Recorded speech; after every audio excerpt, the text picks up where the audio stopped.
इगतपुरी तालुक्यातील माणिकखांब येथे कैलासवासी पांडू चव्हाण यांच्या स्मरणार्थ वृक्षमित्र बंटी पगार यांच्या संकल्पनेतून भव्य वृक्षारोपण सोहळा संपन्न झाला।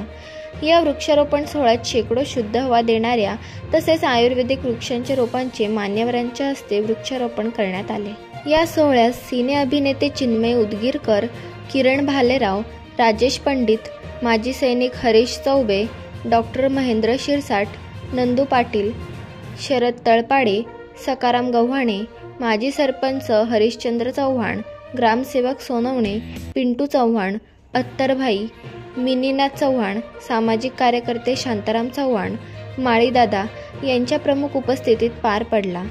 यावेळी अनिकेत वाजे, अमोल सोनार, सागर बोडके, उत्तम चिमटे, संदीप वारुंगसे, गणेश गव्हाणे, शिवाजी चौधरी, गणपत शिरसाट, नवीन शिंदे, हरीश उगले, कैलास गव्हाणे, चंद्रवर्धन चंद्रमोरे, विजय चंद्रमोरे, गोरख गव्हाणे आदी वृक्षप्रेमी मोठ्या संख्येने उपस्थित होते।